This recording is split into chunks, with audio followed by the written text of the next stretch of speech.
ಕಾಂಗ್ರೆಸ್ನಲ್ಲಿ ಇತ್ತೀಚಿನ ದಿನಗಳಲ್ಲಿ ಒಂದು ಟ್ರೆಂಡ್ ಸೆಟ್ ಆಗಿಬಿಟ್ಟಿದೆ. ಯಾವುದೇ ಕಾರ್ಯಕ್ರಮಗಳಿಗೆ ನಾಯಕರುಗಳು ಹೋದರೂ ಕೂಡ ಮುಂದಿನ ಮುಖ್ಯಮಂತ್ರಿ ಅನ್ನುವಂತಹ ಘೋಷಣೆ ಕೂಗೋದು. ಕಾಂಗ್ರೆಸ್ನಲ್ಲಿ ಎಲ್ರಿಗೂ ಕೂಲಿ ಸಿಗಲ್ಲ, ಎಲ್ಲರ ಪ್ರಯತ್ನದಿಂದ ಸರ್ಕಾರ ರಚನೆಯಾಗಿದೆ. ಡಿಸಿಎಂ ಡಿಕೆಶಿಗೆ ಸತೀಶ್ ಜಾರಕಿಹೊಳಿ ಪರೋಕ್ಷವಾಗಿ ಟಾಂಗ್ ಅನ್ನು ಕೊಟ್ಟಿದ್ದಾರೆ.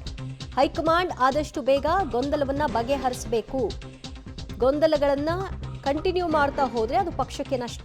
ಡಿಕೆಶಿ ಜೊತೆ ಕೆಪಿಸಿಸಿ ಹುದ್ದೆ ಬಗ್ಗೆ ಚರ್ಚೆ ಆಗಿಲ್ಲ, ಏನೇ ಇದ್ರೂ ಪಕ್ಷದ ವೇದಿಕೆಯಲ್ಲೇ ಹೇಳ್ತೀನಿ ಅಂತ ಸತೀಶ್ ಜಾರಕಿಹೊಳಿ ಡಿಕೆ ಶಿವಕುಮಾರ್ ಮತ್ತು ಸತೀಶ್ ಜಾರಕಿಹೊಳಿಯ ಭೇಟಿಯ ವಿಚಾರವಾಗೂ ಮಾತನಾಡಿದ್ದಾರೆ. ಜೊತೆಗೆ ಒಬ್ಬರಿಂದಲೇ ಪಕ್ಷ ಅಲ್ಲ ಅನ್ನೋದನ್ನು ಕೂಡ ಹೇಳಿದ್ದಾರೆ. ರಾಜಕಾರಣದಲ್ಲಿ ಈಗ ಕುರ್ಚಿಯ ಗುದ್ದಾಟ ಹೆಚ್ಚಾಗಿರುವಂಥದ್ದು, ಅದರಲ್ಲಿ ಕೂಡ ಸ್ವಾಮಿಗಳು ಸಹ ಎಂಟ್ರಿ ಆಗಿರುವಂಥದ್ದು. ನಮ್ಮ ಜೊತೆಗೆ ಸತೀಶ್ ಜಾರಕಿಹೊಳಿ ಇದ್ದಾರೆ, ಅವರನ್ನ ಮಾತನಾಡಿಸುವಂಥ ಕೆಲಸ ಮಾಡ್ತೇನೆ. ಡಿ.ಕೆ. ಶಿವಕುಮಾರ್ ಅವರು ಇವತ್ತು ಬೆಳಗ್ಗೆ ಪೋಸ್ಟ್ ಮಾಡಿರುವಂಥದ್ದು ಕೊಟ್ಟ ಮಾತನ್ನು ಉಳಿಸಬೇಕು ಅನ್ನೋ ಕೊಟ್ಟ ಮಾತನ್ನು ಉಳಿಸಬೇಕು ಅನ್ನೋ ಪೋಸ್ಟ್ ಅನ್ನು ಮಾಡಿದ್ದಾರೆ. ಈ ಬಗ್ಗೆ ಯಾರು ಉಳಿಸ್ಬೇಕ್ರೆ? ಉಳಿಸ್ಬೇಕಾದ್ರೆ ನಮ್ಮ ಕೈಯಲ್ಲಿಲ್ಲ, ಪ್ಲೀಸ್. ನಾವು ಅದಕ್ಕೆ ಉತ್ತರ ಹೇಳೋಕ್ಕಾಗಲ್ಲ. ಅವ್ರು ಯಾರು ಕೊಟ್ಟಿದ್ದಾರೆ, ಯಾರು ಬಿಟ್ಟಿದ್ದಾರೆ, ನಮ್ಗೆ ಅದ್ರ ಬಗ್ಗೆ ಗೊತ್ತಿಲ್ಲ. ಅವ್ರು ಸರಿಯಾದ ಪರ್ಸನ್ ಕೇಳಿದ್ರೆ ಸರಿಯಾದ ಉತ್ತರ ಸಿಗ್ಬೋದು.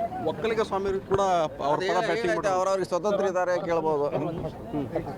ಕೇಳಲಿಕ್ಕೆ ಅಧಿಕಾರ ಇದೆ ಎಲ್ಲರಿಗೂ. ಇದಿಷ್ಟು ಸತೀಶ್ ಜಾರಕಿಹೊಳಿ ಅವ್ರ ಮಾತಂದ್ರೆ ಈಗಾಗಲೇ ಸ್ವಾಮೀಜಿ ಕೂಡ ಏನು ಮಾತನ್ನ ಮಾಡಿರುವಂಥದ್ದು. ಹೀಗಾಗಿ ಯಾರು ಯಾರಿಗೆ ಮಾತನ್ನ ಕೊಟ್ಟಿದ್ದಾರೆ ಅನ್ನೋದನ್ನ ಅವರೇ ಸ್ಪಷ್ಟಪಡಿಸಬೇಕು ಅನ್ನೋ ಮಾತನ್ನ ಹೇಳಿರುವಂಥದ್ದು. ಕ್ಯಾಮ್ರಾಮನ್ ನಾಗರಾಜ್ ಜೊತೆ ಪಬ್ಲಿಕ್ ಟಿವಿ ಹಾವೇರಿ. ಕೊಟ್ಟ ಮಾತನ್ನ ಉಳಿಸಿಕೊಳ್ಳಿ, ಈ ರೀತಿಯ ಹೇಳಿಕೆ ಅವರು ಪದೇ ಪದೇ ಕೊಡ್ತಾ ಬಂದಿದ್ರು ಡಿಕೆ ಶಿವಕುಮಾರ್. ಮುಂದಿನ ಸಿಎಂ ಸತೀಶ್ ಜಾರಕಿಹೊಳಿ ಅನ್ನೋ ಘೋಷಣೆ ಹಾವೇರಿಯ ಕಾರ್ಯಕ್ರಮದಲ್ಲೊಂದರಲ್ಲಿ ಸತೀಶ್ ಜಾರಕಿಹೊಳಿ ಭಾಗಿಯಾಗಿದ್ದ ಸಂದರ್ಭದಲ್ಲಿ ಬೆಂಬಲಿಗರು ಜಯಘೋಷವನ್ನು ಮೊಳಗಿಸಿದ್ದಾರೆ.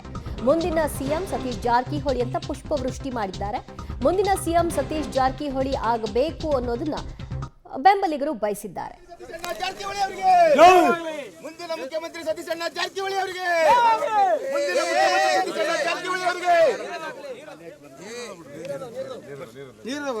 ಅವರಿಗೆ, ಮುಂದಿನ ಮುಖ್ಯಮಂತ್ರಿ ಸತೀಶ್ ಜಾರಕಿಹೊಳಿ ಅವರಿಗೆ, ಮುಂದಿನ ಮುಖ್ಯಮಂತ್ರಿ ಸತೀಶ್ ಜಾರಕಿಹೊಳಿ ಅವರಿಗೆ.